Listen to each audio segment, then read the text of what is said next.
News any time मध्ये आपले स्वागत आहे। पाहूया महत्त्वाची बातमी। नगरदेवळा ग्रामपंचायतीकडून दिव्यांग बांधवांना आर्थिक मदतीचा हात। कृतज्ञतेपोटी दिव्यांग संघटने तर्फे लोकप्रतिनिधींचा गौरव। सामाजिक बांधिलकी आणि कर्तव्यदक्षतेचा परिचय देत नगरदेवळा ग्रुप ग्रामपंचायतीच्या वतीने गावातील दिव्यांग बांधवांसाठी राखीव निधीतून प्रत्येकी 4800 रुपयांच्या निधीचे वाटप करण्यात आले। ग्रामपंचायतीच्या या सकारात्मक निर्णयाबद्दल कृतज्ञता व्यक्त करण्यासाठी शुक्रवार 13 फेब्रुवारी रोजी नगरदेवळा येथील दिव्यांग संघटनेच्या वतीने सरपंच, उपसरपंच, ग्रामसेवक, सदस्य आणि कर्मचाऱ्यांचा सत्कार सोहळा आयोजित करण्यात आला होता। शासकीय नियमानुसार ग्रामपंचायतीच्या उत्पन्नातील 5% निधी हा दिव्यांग कल्याणासाठी खर्च करणे अनिवार्य असते। नगरदेवळा ग्रामपंचायतीने या निधीचे प्रत्यक्ष वाटप करून दिव्यांग बांधवांना आर्थिक आधार दिला आहे। या निधीचा लाभ गावातील अनेक गरजू दिव्यांगांना मिळाला असून त्यांच्या चेहऱ्यावर आनंदाचे वातावरण पाहायला मिळाले। याप्रसंगी दिव्यांग संघटनेच्या वतीने सरपंच श्रीमती प्रतिशा किरण काटकर, उपसरपंच श्रीमती निशा चंद्रकांत चौधरी, ग्रामविकास अधिकारी श्री शरद शांताराम पाटील यांना शाल व पुष्पगुच्छ देऊन विशेष सन्मान करण्यात आला। तसेच कार्यक्रमाला प्रमुख अतिथी म्हणून उपस्थित असलेले सरदार एस.के. पवार विद्यालयाचे प्राचार्य श्री किरण नीलकंठराव काटकर यांचाही सत्कार करण्यात आला। गावातील ज्येष्ठ नागरिक हाजी अब्दुल गनी शेठ, ग्रामपंचायतीच्या सर्व सदस्यांनी दिव्यांगांच्या कल्याणासाठी नेहमीच पुढाकार घेतला आहे। यावेळी सदस्य ज्योती अरविंद सिंग परदेशी, नूर बेग सुपरू बेग, राजेंद्र बाजीराव महाजन, कल्पना भगवान चौधरी, सुवर्णा पंकज पाटील, महेश पाटील, अरविंद सिंग परदेशी आणि चंद्रकांत चौधरी यांचा सत्कार करण्यात आला। लोकशाहीचा चौथा स्तंभ असलेल्या पत्रकार बांधवांचाही यावेळी सन्मान झाला। यात पत्रकार शैलेंद्र आबा बिरारी, जावेद शाह आणि हशीबुर शेख यांचा समावेश होता। कार्यक्रमात ग्रामपंचायतीचे ज्येष्ठ लिपिक प्रकाश परदेशी, संदीप पाटील, जितेंद्र परदेशी, पूनम सुशील परदेशी, फारुख शेख आणि तसकीन सय्यद या कर्मचाऱ्यांसह दिव्यांग संघटनेचे पदाधिकारी व सभासद मोठ्या संख्येने उपस्थित होते। या संपूर्ण सोहळ्याचे सूत्रसंचालन उमर बेग सांडू बेग यांनी केले। त्यांनी अत्यंत कल्पकतेने आणि अभ्यासपूर्ण निवेदनाद्वारे कार्यक्रमाची रंगत वाढवली, त्याबद्दल उपस्थितांनी त्यांचे विशेष कौतुक केले। ग्रामपंचायतीने दिलेला हा निधी दिव्यांग बांधवांना छोटासा आधार देणारा असून भविष्यातही अशाच प्रकारे सहकार्य राहील अशी ग्वाही सरपंच प्रतिशा काटकर यांनी यावेळी दिली। दिलेला निधी हा आमचा हक्क नसून ग्रामपंचायतचे प्रेम आहे अशा भावना दिव्यांग बांधवांनी व्यक्त केल्या।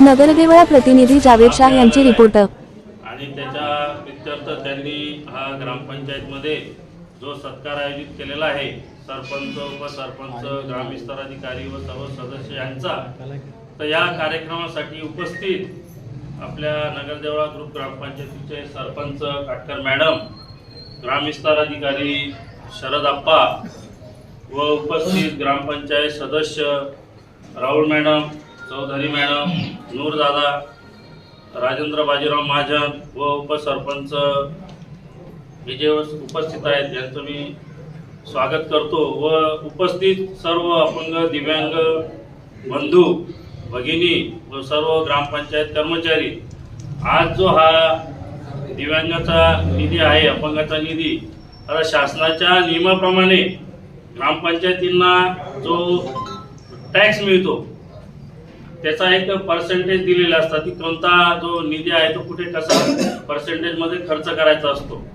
पण होतं काय, ग्रामपंचायतींना वसुलीच होत नव्हती आणि आपल्या ग्रामपंचायतीला वसुली होत होती ती पगारात जात होती।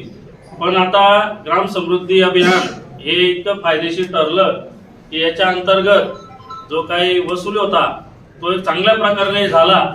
आम्ही 3 वर्षापासून प्रयत्न करत होतो की आपण तो याला मागासवर्गीयला निधी जात होता आपला, पण दिव्यांगांना निधी खर्च केला जात नव्हता। आपली जी वसुली होत होती त्याच्या प्रमाणात 5% निधी हा द्यावा लागतो, पण तो होत नव्हता कारण तितका निधी तितकी वसुली होत नव्हती।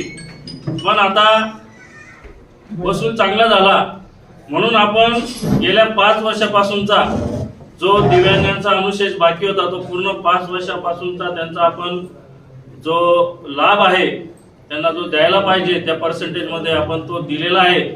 आणि जवळपास जे ऑनलाईन ID जे आपल्याकडे रजिस्टर होते त्यांचा जवळपास 96 लोकांचा 93 लोकांना 4,899 म्हणजे जवळपास 4,900 हे 5 वर्षाचे आपण पैसे काल प्रत्येकाच्या खात्यावर पडलेले।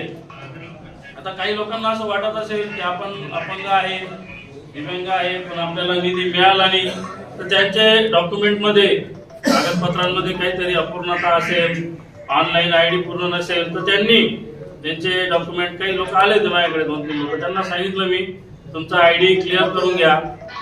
5 वर्षात जो निधी तुम्हाला नियमात जो दिला होता तो तुम्हाला भेटला आणि ज्यांना जर भेटला नाही तर तो कारणास्तव असतो आणि त्यांचे कागदपत्र त्यांनी पूर्ण कंप्लीट करून ग्रामपंचायतीला द्यावे आणि ते पूर्ण झालं की असं नाही की आता कालावधी संपला म्हणजे तुम्हाला भेटणार नाही.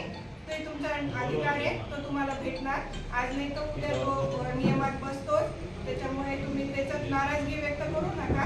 ते तुमचं पण मागच्या काळामध्ये वसुलीचं प्रमाण कमी असल्याने आणि नोकर पगारात मोठ्या प्रमाणात असल्याने 5% निधी हा दिला गेला नाही.